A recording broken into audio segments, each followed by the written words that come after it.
Good evening, everybody. We are going to be doing a follow-up book discussion with Elyse Graham. She is the author of Book and Dagger.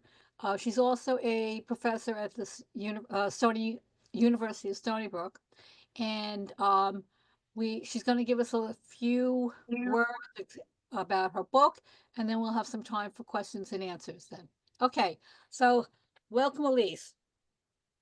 Hey, I'm glad to see you guys. I just wanted to say a few words about professors and librarians and how they saved the world and invented modern spycraft. The amazing thing about this story is that it really did happen. The OSS, the predecessor to today's Central Intelligence Agency, really did recruit the nation's most bookish types to become secret agents in dangerous undercover missions abroad. These were missions that required their knowledge and love of books, just as a fighter pilot's mission requires a knowledge of planes. I actually brought with me, well, I have with me, a couple of books that just in their kind of bookishness had a non-trivial effect on the war or say something about wartime intelligence. So this is My 3 Years with Eisenhower, which is a memoir by a personal aide to Dwight Eisenhower. And it was published just after the war, and it mentioned some things that were very sensitive of an intelligence nature, including the name and description of Operation Fortitude, which was still classified, which was a deception operation that was used to disguise the intended site of the Normandy invasion. And the intelligence services scrubbed the book of any intelligence references, except they forgot to check the index. So the index does say Fortitude Deception Operation and all of the details about it, which is kind of fun. This is an example. Hold on, I'm not that strong. This is an example of the sort of atlas that would be taken out of the New York Public Library and then carried down 5th or 6th Avenue to the secret OSS headquarters at Rockefeller Center. They had to use really outdated maps for a lot of their intelligence. Spies wrote about carrying a penguin paperback with an orange cover, for instance, in order to signal themselves to other spies, because you couldn't really wear a carnation. Well, some of them did wear a carnation in the buttonhole, but it was supposed to be something unobtrusive. This was the last great intelligence operation of the war. Henry DeWolf Smythe writing the story of the atomic bomb so that it was a story exclusively about physicists and not about anybody else, because atomic physics was, from first principles, the easiest part to figure out about how to build an atomic bomb. And so the part that they made the center of the story to make it harder for other countries to figure out how to build an atomic bomb, which was an intelligence operation so successful that it still completely dominates how we think about the atomic bomb to this day. This is a fighting manual written by one of the people who taught fighting at the spy camps. The idea was that most of the time this is how to disarm someone using a matchbook that you have in one hand, and then you knock the Nazi out and take his gun. The idea was that for most operations, you have a choice between having a cover and a weapon, but you can't carry both. So you have to know how to weaponize the objects around you, like a matchbook or a makeup compact, how to restrain someone with his trousers, that sort of thing. This book doesn't figure in the spy book, but it becomes important in the creation of what's known as information science after the war. There's a cryptographer named Claude Shannon who creates information science partly by reading out loud sentences from this pulp book with a semi-nude woman on the front to his wife and having her predict what the end of the sentence will be. And he decided that information is actually everything that she can't predict, and everything that she can predict isn't information, which becomes central to like the idea of compressing information that we use in order to send vast amounts of data to each other online. For example, how I'm communicating with you by video right now. This was How to Survive on Land and Sea. This was put together by, I believe, anthropologists at Yale University for the Air Force. And the idea was to teach flyboys, if they went down in any part of the world, in the Arctic, in a jungle, how to survive, based on anthropological knowledge from indigenous peoples in different regions. I wouldn't necessarily say that, I mean, I guess like here are mushrooms and that sort of thing. I would use like really up-to-date stuff if I were trying to survive in the wilderness, but it's a really great document of its time. And then finally, this is a Berlin industry directory from 1942. This is one of the books that Adele Kuyper would be secretly obtaining in Berlin to send pictures of home to the Allies. And the reason you might need a Berlin industry directory is to find out which factories in Berlin are capable of producing ball bearings. And the reason you are interested in which factories are capable of producing ball bearings is that, and the addresses too, is that if you bomb an airplane factory, then you've just bombed an airplane factory. But if you bomb a ball bearing factory, then you have destroyed the capability to make airplanes and tanks and trains and all the other moving parts of the Nazi war machine. So it's much more efficient to target ball bearing factories than it is to target any other kind of factory. And also it's much more efficient rather than bombing, which is mostly damages the roofs of buildings, to be perfectly honest, and it's done to lower civilian morale. You need to have people do sabotage to get factory workers to walk in and damage the machines using handfuls of sand. So anyway, books were weapons in the war. Paper was a weapon in the war. And even these, very slight weapons were able to be put together in opposition to the Reich. So I think we all want to know, how did you begin your research? What struck you to go in this route and do all this research about these professors and academics?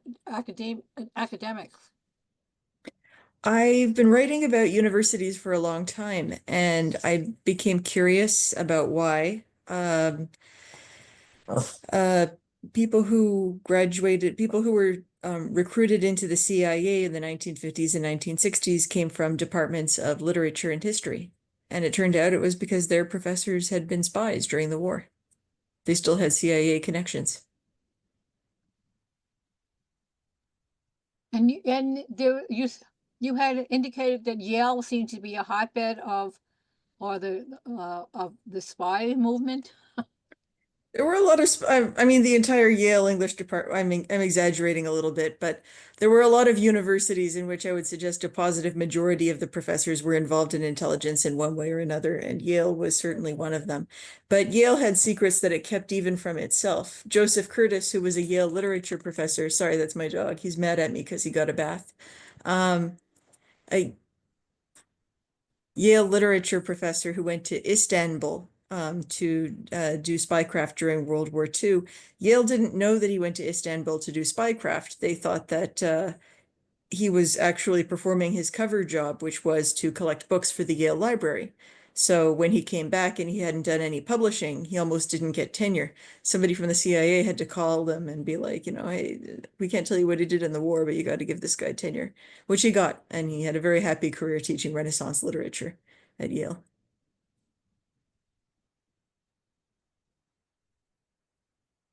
You had mentioned that they had to learn to defend themselves.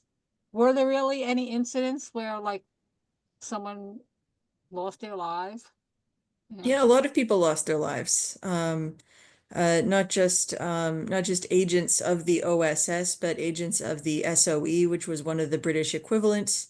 Anybody who was working a radio behind enemy lines, they had about 6 months to live. They were considered dead men walking. It was a very dangerous job. Actually, in the training camps, the students encouraged each other not to look the people who were training as radio operators in the eye, because the radio operators were going to get captured. And so they didn't want them to be able to recognize their faces. Some people who were spies in the war died in sickening ways. There were at least two British women spies who were injected with a paralytic agent and then thrown into a furnace while they were still alive, which is a bad way to go. So it Did was the book dangerous. did the book mention that something like 50% of the women who were spies, I think it said in France, actually met horrible, tortured Yes. deaths? France was a very dangerous place to be a spy, and there were a lot of women spies in France because the men, if you were a man walking around on the streets, the question would be, why aren't you working in a factory? Why aren't you fighting or doing something like that? But a woman could walk around and, she could even have a basket on her bicycle that looked like it had groceries, but actually had a radio in it. A woman could get around more easily and with less suspicion, but it was a very, very, very dangerous job. Um, Josephine Baker was also a spy, of course, during the war. A lot of people in the entertainment industry were doing their part. Marlene Dietrich, which is a fascinating story, but it's about fascinating people, and this is a fascinating story about the world's most boring people. there was um, you had mentioned, I think it's Curtis, and Yes, he was in Istanbul, and he had to kill somebody, and it just sort of left. You said he was told to kill somebody, he and was then told to kill somebody. He wasn't happy about being told that, but I don't know whether he did it. that's how So you left it in the book. I was wondering. I don't know. I can't tell you whether he did it. It's not in the record. I don't think anybody, I don't think anybody knows. And Julia Childs, what was she doing? Oh, she was doing research. One of the things that she worked on was shark repellent. She was doing scientific research of some sort. There were a lot of women doing amazing stuff. Hedy Lamarr, the film Yes, I actress, read a book about her. did research and development also during the war. She created, of course, the predecessor to modern Bluetooth technology, and they named a bomb after her because of the effect that she had on men when she walked into the room. I read an entire book about her. She was fascinating. Um, then they said that in Manhattan, they had all this information and they were trying to sift through it and do the analysis, and that they said that there were thousands of people doing it. And it's like I couldn't believe that thousands of people were doing this, in New York City. I mean, yeah, there were, in New York City, in Washington, librarians were repurposed for that because, of course, librarians know how to do a lot of reading. Professors were basically locked into the basement of the Library of Congress for a week at a time. I don't know if you've been to the basement of the Library of Congress, but it's a giant labyrinth. I think that there are still people who got locked in there during the war who don't know that they've been freed. Um, Tremendous, tremendous, tremendous amount of reading, but it paid off. There are still a lot of forms of analysis that humans do better than computers, including working with data that is ambiguous or incomplete. Computers are not great with ambiguous data, but humans are amazing with it. Um, I had one other thought, but it slipped my mind for a second. I'll get back to it. So Course.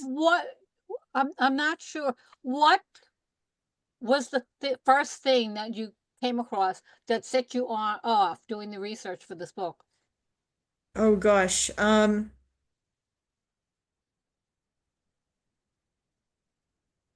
guess it was the fact that some Americans trained at British spy training camps, and I thought, that must have been quite an experience to be an American. And then I visited the training camp in Britain, Bewley, one of many, and it's in this gorgeous place outside of London. It's very rural, but like a rich kind of rural. You know what I mean? Like, those parks in New York that you're not allowed into unless you live in a certain building. You know what I'm talking about. And there were wild horses and swans and that sort of, and you would be in a manor house with other women. The women had their own house. And there was a scandalous nickname that the women gave to their own house, but I forget what it was. I mean, it was something that suggested that it might be a house of ill repute. Um, and you would have four lessons per day on how to be a spy, how to kill people quietly, how to write and pass secret messages, how to hold up under torture, right? How to collect information from people who don't know they're being interrogated, because most informants don't know they're informants. How to spread rumors. There's a whole specialty of rumor spreading called whispering that only trained whisperers can do. And then at the end of it, you would have to rob one of the other houses to prove that you were good at sneaking around. And that just sounded so fascinating itself. I couldn't imagine what the rest of being a spy was like. It made me think that in this digital age, that spying is going to be more difficult in a lot of ways because we don't even have phone books anymore that list where people are, or where they live. They don't seem to put everybody's cell phone number and address in a telephone book. That's right. A lot of information you'd have to get through a sort of back door. I'm sure that it's possible. I'm sure that there are some apps that if you download them, they immediately send all of the information on your phone to some foreign country. And that's how a lot of information is collected. Right, but for us to find out where all the factories are making ball bearings, Much more I don't think they difficult, can do yes. that anymore. But the basic techniques of spycraft are the same, It's still the dedicated human thinker, not the gadget, who comes up with the best connections and the best ideas. And you still have to know a lot about human psychology in order to pull off spycraft. To this day, the best way to ask questions, because people will remember you if you ask questions, is just to say the wrong thing and wait for people to correct you. I've done this on the internet. If you want an answer to your question really quickly on the internet, you shouldn't ask the question because nobody will answer you. But if you say the wrong thing, they'll jump in and they'll tell you the right thing right away. They love to do that, which is a spy trick. If you the best way to get photographs of like a federal building that you're not allowed to photograph is to dress as a tourist, walk up with a big camera and start taking photographs of it out in the open. Because then they won't stop you. They'll just be like, oh, that's a tourist who wandered out of his way. If they come out to get you, you could say, oh, I'm so sorry, I'm a German tourist or something like that. That's how you do it. You don't have like a little secret camera in your buttonhole that's still not done. Actually, I was thinking that intelligence would be much harder today because of so much misinformation. Yes. The hardest part is And telling social information. media and organizations that are actively out there putting out misinformation and trying to guide the intelligence or skew the intelligence. That's absolutely true. During World War II, there was a whole organization in Britain, headed by someone called the Chief Whisperer, that came up with rumors that were supposed to be spread through, and this is like every day they're coming up with new rumors, and they would send them out to the whisperers who would talk about it in hair salons, or else they would try to plant it as a story in a little newspaper that would get picked up by a big newspaper or something like that. And the thing with the rules for whispering is it's about the same for getting something trending on social media today, right? One, people are more likely to share a story that they think is interesting than one that they think is true. So if it's an interesting, story and they don't think it's true, they'll still tell it to other people, which is the important part. Your job as the whisperer is not to spread rumors, it's to get other people to spread rumors. So there were a lot of whispers about interesting things, like there are wolves on the Russian front. There were a ton, I have a whole book full of the daily whispers they would send out. Wolves on the Russian front was a big one because to me, that's just an interesting subject. Another one was they found that in Stockholm, they're making designs for a Fourth Reich flag. And the meaning of that one is to sort of say, the German leadership already knows that it's losing, but it's just going to do this again, put up another Reich, pull you guys through another war. They only care about themselves. This is never going to end for you. Is sort of the idea behind that one rumor, but it was also meant to get people speculating on what a Fourth Reich flag would look like, right? You could make jokes off of that sort of thing. There was one about a woman dressed in black who shot herself on the steps of one of the, German um, government buildings. And in her hand was a newspaper that had a story about both of her sons, dying while fighting. And that's probably not a true story, even when you hear it yourself, it's too dramatic, but it's one that people would tell. And it would be a way of saying, like, everybody's rising up against our sons are dying, nobody cares about us. The idea was to demoralize the population and to turn it against the government. The best whispers, the ones that caught on the most, were in the form of a story with a point. So it would be like, I don't know, name a really rare disease. Like a contagious one. Ebola, Um, yes.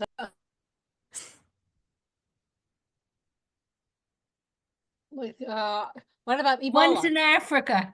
Yeah. I'm going to say Ebola, and Ebola, it would be right. like, Ebola is spreading, on the Russian front, and here is something that you can take, like apple cider vinegar or something like that, to stop Ebola. Now, that's not obviously a good treatment, but as long as you included like some sort of a fake home remedy treatment to stop the disease, then people would tell each other about the disease because now it's a story that has a point, which still kind of happens today, that we spread. President Trump did that. Oh, I don't keep up with politics. I couldn't possibly say, but I He said, imagine drink Clorox, it'll help you against, what was it? The COVID. virus we had. Well, yes, exactly. Or there was a rumor last summer about the vice president and a couch. Do you guys remember this one? It doesn't matter, don't look it up. But it went viral for a while and everybody spread it even though nobody believed that it was true. So it was a perfect demonstration of the way that a damaging rumor can spread, even if it's more interesting than it is plausible. You can learn a lot about social media by studying World War II propaganda. But you're I didn't actually get to finish the book yet. I'm still reading it. But were any of these librarians and cryptographers, et cetera, were they given the opportunity to quit?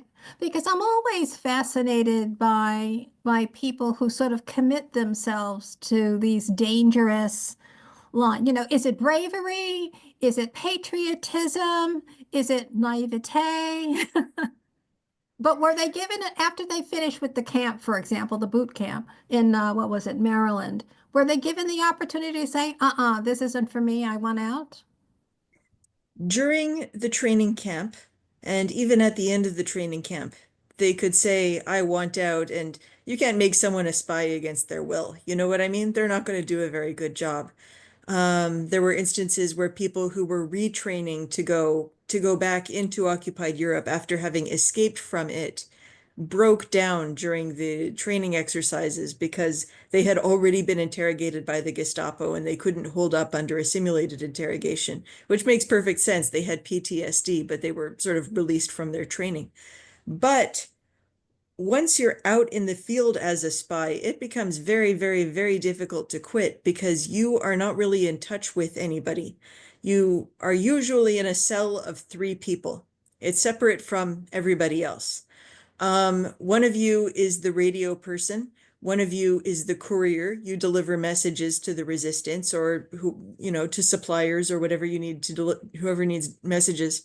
And one of you is the organizer. They're the person who puts the plans in place to do sabotage and that sort of thing. You get your messages, in a code phrase, maybe every day at 7 o'clock from London, and it'll be shared over the radio along with a bunch of other sort of coded messages so that you'll know when the code is for you, but you won't know. But the other messages are for people in other cells. What I'm trying to say is there isn't really a situation where you're talking with your supervisor every day, every week, or even every month, and you're like, man, I don't like it around here. I don't like, you're on your own, even when you have to solve these big moral questions. Do I kill this guy or there's a group of people in Norway who had to destroy the Reich's remaining supply in Norway of heavy water, which was an ingredient to make an atomic bomb.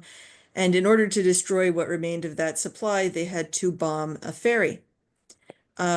It's hard enough to decide whether to bomb a ferry that's full of your countrymen, but also one of the saboteurs, his friend was going to be sailing on that ferry, and one of the saboteurs, his mother was going to be sailing on that ferry. So the question is, would you, to stop the Nazis from making, all you know is it's a terrible, terrible weapon, would you bomb a ferry that has your mother on it? You know, and that's not, you can't talk this out with your supervisor. You can't talk with your supervisor. They are somewhere else. You have to come up with the answer to that on your own. I can tell you what they decided if you want me to spoil it for you. Sure. So the challenge is this, that if you tell anyone, then they are going to tell their closest friend, who is going to tell their closest friend. You know what I mean? Like 3 people can keep a secret as long as 2 of them are dead. So the telling someone was a very, very, very big deal. The person whose friend was going on the ferry let his friend go on the ferry. The person whose mother was going on the ferry visited his mother and drugged her food at dinner so that she couldn't go on the ferry. So that's how he solved that one. He didn't tell his mother, but he also made it impossible for her to sail. People did die when the bombs went off on the ferry, but the Nazis didn't get their heavy water. So, But if it's a 3-person cell and one of them decides to quit, the other 2 know because he's missing. So what do they do? That kills the whole cell? nope. If he's missing, then first of all, they're behind enemy lines, so I don't know exactly where he's going to go. He could, he can't run across the border, you know, all of the checkpoints are being watched. He can't run to the Nazis and say, I want to be a double agent. Now you're going to get killed by both sides. It's kind of hard to, but okay, let's say he quits. He goes out on a train in the middle of the night. The other members of the cell would immediately assume that he had been captured by the Gestapo and was being tortured. So what they would do is they would change their hiding place. They would because if you're captured by the Gestapo, you have to hold out for about 48 hours. At the end of 48 hours, you can tell them everything.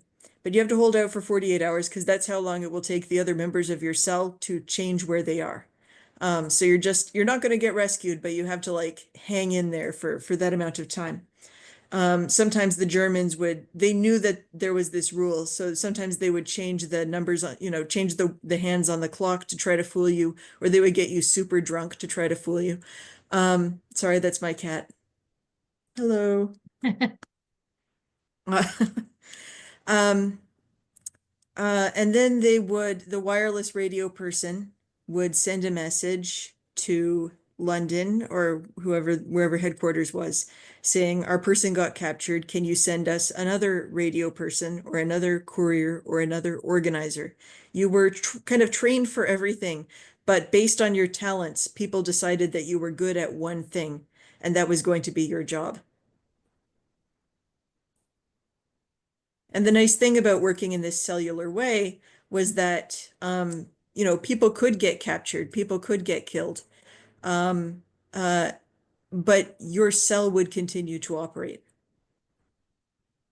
And if you were captured, then you wouldn't be able to give up very many people. You could give up maybe 2 people's names and 1 location that everyone had escaped from. It wasn't like you were hanging out with all the other spies. It sounds like you would be an excellent spy. Is this something that a lost art now, or or could you get a second career? Rumor has it that to this day, the CIA does recruiting at the annual American Library Association conference. I don't know whether that's true or not, but I have heard that rumor, and I went to the American Library Association conference this year, and the CIA was there. So, what I'm trying to say is that the lessons of World War II about the value of people who have been trained in the information sciences and in the humanities, for spycraft, and maybe even the value of having the most humble possible cover, which is that of a librarian or an archivist. I don't think those lessons were lost. I think that those are remembered to this day. And I know that the FBI sometimes advertises on LinkedIn wanting specifically somebody who works as a professor to also become an FBI agent. I don't know what kind of like 21 Jump Street thing they have going on, but it always struck me when when it gets recommended recommended to me. Did I really anybody want. approach you after you wrote the book? I mean, it hasn't been out that long, but to No, say, I mean why did people you have. give away all our secrets? Oh, they're old secrets. They all came from declassified files. Um, But uh, you organized them. if I gave away anything that was really troublesome, I'm sure I would have had a car accident by now. Ay, Um, please.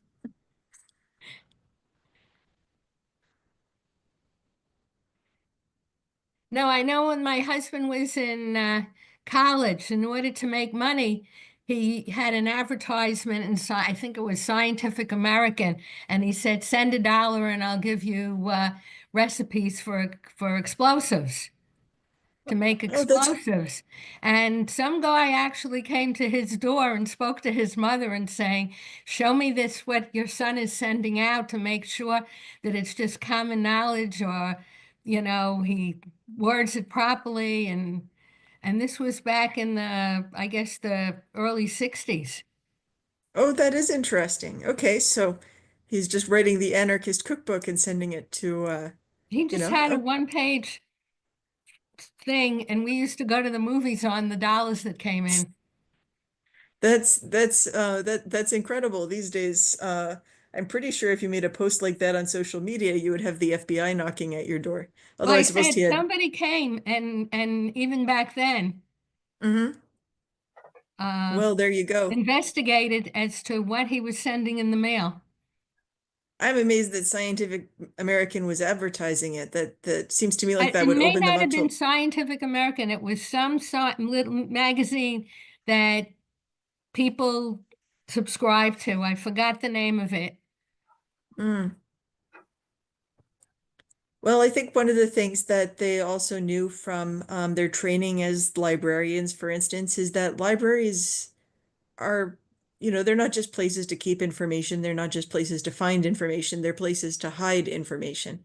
Often to get stuff that is in archives, you have to do a lot of bibliographic detective work. At the Vatican archives, where you access the materials after getting permission from church officials, women to this day advise each other that you get better access if you take off your wedding ring before talking to talking to the gentleman. Um, there was stuff that I looked at for this book that is not of like in library catalogs. It's sort of uncatalogued, hasn't been, formally documented or put on the shelf yet. And so the library has it, but you just have to know that the library has it and sort of talk to an archivist and try to persuade them to let you look at the material. Or Adele Kuyper's stuff is in the National Archives, but the OSS materials at the National Archives were cataloged at a time when the people who cataloged them saw fit to catalog the names of men and not the names of women. So you can't, there's a tremendous, like women were 35% of the OSS, but their names usually aren't findable in the finding aids, so if you want to, you don't know that Adele Kuyper stuff is there unless you already know and can get someone to help you find it. So I'm sure that she was very practiced in getting stuff from in sneaky and tricky ways. And that she put that to use when she was the most productive document acquisitions agent for the Allies, which is very, very, very impressive. I think the magazine I was thinking is Popular Science. Mm. That's where he had the ad. Now, of all these women and men who were part of this um, war effort, did any of them ever get like um, acknowledged? Like everyone else got Purple Hearts and all these things.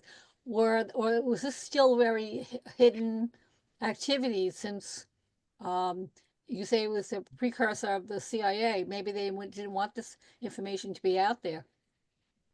So some of them, Sherman Kent, who was one of them, he was like the very, He was the the knife guy who guy. loved to fight. Yeah, the knife guy. Um, so he went into the CIA after the war and he was covered in honors. He's still very, very famous. Joseph Curtis was happy to just return to his life as a literature professor.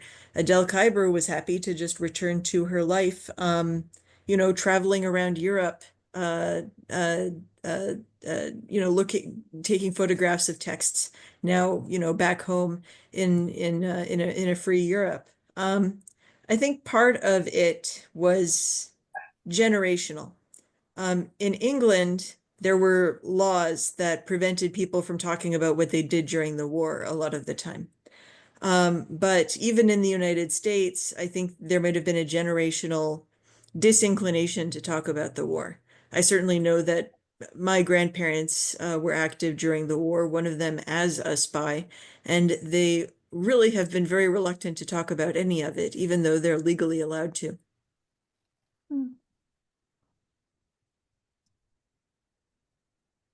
This seemed like it was a project that took years for you to do and a lot of travel.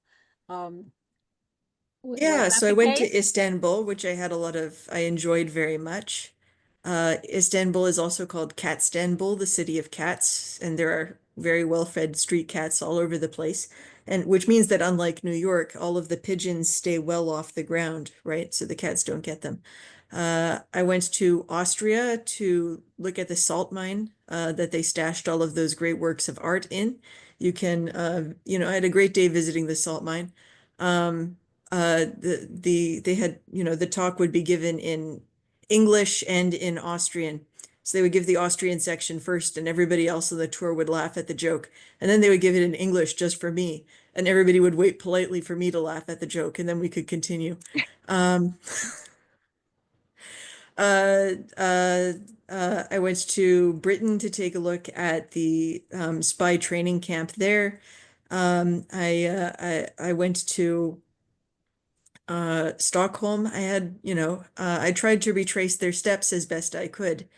Partly out of a desire to see kind of the world as they encountered it, and partly out of a desire, I wanted to avoid certain ways of describing foreign places that are common when you haven't actually been to those places. I don't know to what degree I succeeded, but I did my best.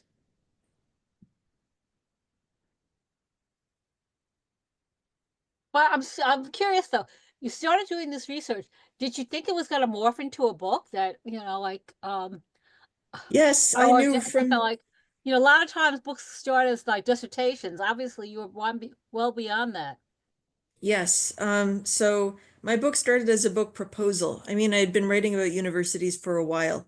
But after I had a book come out on the history of the English language in New York City. Somebody got in touch with me. I wound up with a literary agent. And then the question was, what could I write that people might actually want to read? Which is not a question that an academic usually asks themselves. It was a very new question for me. But I had been writing a little bit about spies and people like spies, so I started putting together a book proposal. A book proposal is a business proposal. You are proposing that you will make money for this entity, the publisher, which means that you have to explain everything that is going to be in the book, like everything. My book proposal was, I believe, 92 pages long for this book. Usually for an academic book, it would be 20 pages long. So, and I had to say who every character was, what every plot line was, the contents of every chapter. I had to give comparable titles, the whole 9 yards. And, I was very happy to end up with HarperCollins. But from the day that my contract was signed, I had 1.5 years to write a 400-page book. I was able to do it because I had done so much of the writing before the contract was signed. I had done all of the research to put together that proposal, and all of that research was still there when I started work on the book. This was also during COVID, when I did the book proposal, although not the book itself. So I had to figure out how to get into libraries that were closed because of COVID. And I can't reveal my methods, but it did require a little bit of sneakiness as well. You came in to clean. Yes, that's right. I'm just a cleaner here for the night, just an ordinary janitor. Uh, How many people were there, still alive for you to actually interview? Not If very any? many. To be perfectly honest, even the children of the people in this book have, that's not quite true.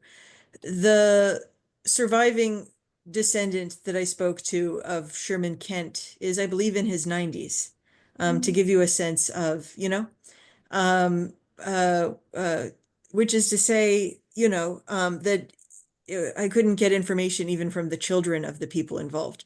Although Adele Kuyper didn't marry or have children, and neither did Joseph Curtis.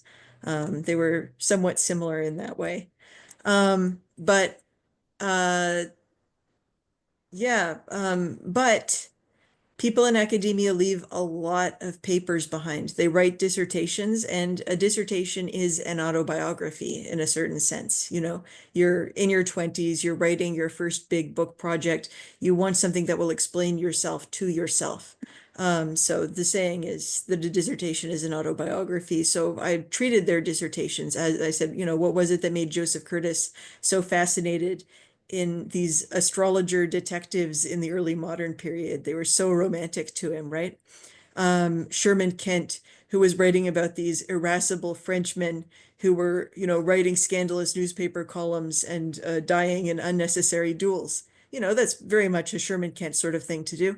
So I read their dissertations. And of course, Adele Kuyper had like this perfectly done, extremely efficient dissertation. Like it had all of the correct answers, just there, it's done, from the beginning, she got the job done without too many fireworks about it. But anyway, they had letters, of course, that they wrote with other people over the course of their lives. At the end of their lives, they knew that someone named Robin Winks was writing one of the first books about research and analysis, which was their division of the OSS.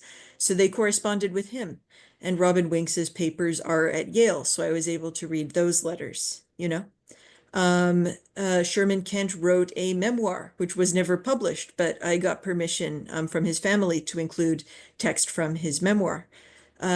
So bit by bit by bit, Adele Kuyper corresponded with the Yale Library because she worked for them a little bit. I was actually frustrated as a Princeton graduate with how many Yaleys were in this book. It was far too many Yaleys for my liking, but there was nothing that I could do. Yale is a very sneaky place and it produces a lot of spies. That's just a historical fact. I'm kind of helpless as a historian there. So bit by bit by bit by bit, I pulled together this, all of this stuff. I will say, as a historian, an undervalued source is humorous books, books that are nonfiction but written by humorists, because humorists have an obligation to be precise about details. That's where the funny stuff is. So I remember there was this one book by a woman who was like a Dorothy Parker type. And she actually went to occupied France, like she snuck in to occupied France in order to write a funny book about being in occupied France. I guess you had to be there, right? Um, and so she was writing very specific details about like the lengths of the skirts that French women wore, or what the terrible ration coffee was made from, which was acorns. Or, if you want like little tiny details, there was another guy who did training as an OSS guy. He went through a bunch of OSS training camps and then eventually, I think went as somewhere as a spy. But he wrote a book about it later, a memoir that was meant to be funny, that was called You're Stepping on My Cloak and Dagger. It is funny, he's got a good sense of, so he would talk about being put into, his conceit was that he and his fellow students were always playing pranks on each other and the teachers. And so he would be sent in for an eye exam and they would say, read the top line of letters on the sheet. And he would say, first you have to turn on the lights, that sort of thing. Um, again, 40s humor, but pretty good, right? But he would be so precise about the way that these camps were set up, which was useful for kind of getting atmospherics, which is necessary if you're trying to write something that people will want to read. How is the book sales doing? It's good. I don't know anything about that end of things. I know that there's conversation between you know, people who are in charge of that. I got an advance, so until I earn out my advance, I wouldn't say none of my business, but probably not good for, my sanity to be keeping track of book sales and politics and my students this semester. That's too many things. So, but it's been really good. I've been booked and busy. I got reviewed very generously in some nice places. And I've gotten to talk with a lot of really smart and interested readers about a subject that I love very much, which is how to be sneaky and punch Nazis. So, it hasn't been bad at all. Look, you accomplished something, which is just great in itself. That's right. And my reward for it is that I get to write another book proposal. So we'll see how the next one goes. Not in this vein, though. Hmm? Is it going to be in this vein or totally No, it's going to be about crime. No. So It's similar. You're just moving women on. committing crimes, women committing Oh, okay. crimes. It's our time, girls. We deserve it. We should each be allowed to commit one crime a week or so, I don't, for the record, but I think that's something we deserve. I Now- know I went to some sort of a discussion group and they were talking about some Jewish woman in the 40s. And I think it was the 40s. And she actually, she was like the fence, but she would protect the people and make sure the transportation for the robber was good enough so that he got away. And I forgot her name, like everything else I forget. Ms. Mandelbaum? Yes, yes, Yes. She that's was the one. marvelous. I know about her. One of the great leaders of the underworld, and as you say, a Jewish woman. By Margalit Fox, she's the author of that book, Oh, okay. The Talented Mrs. Mandelbaum. Yes, and she also tried to make sure that whatever she was doing, that the people who were doing the stealing made sure she impressed upon them, don't let anybody get killed. Yes. It's good to think back to the days when there was a little bit of honor in crime. These days it's all so petty. Oh. It's only about the money now. Only about the money now. What about the honor? What about the style? What about the community, All right, they used to talk about the honor among thieves. Mm-hmm. Well, I really appreciate you coming back and to talk to us. Um, we had a lot of interest, and this will be recorded, and after it's edited, we will put it up. So I'll let the others Of know course. it's available. So it was really a fascinating book, and I always tell my group that books come across my desk as the cataloger, and some of them strike an interest. We don't do a lot of nonfiction, so this was like, oh, this is nonfiction, but it's so interestingly written. Like it is like a sort of almost fiction, because it's hard to believe that this was all happening. Yeah, no, World War II was a time for amazing stories, and I did my best to write it like a real spy thriller. Well, I think it pretty much succeeded. Well, Any thanks other again. Go ahead. No, I was gonna say, if anyone else has any comments before we end for the night, please feel free. Yeah. And I interrupted you, so. No, I just wanted to say it was a real pleasure to come and see you guys.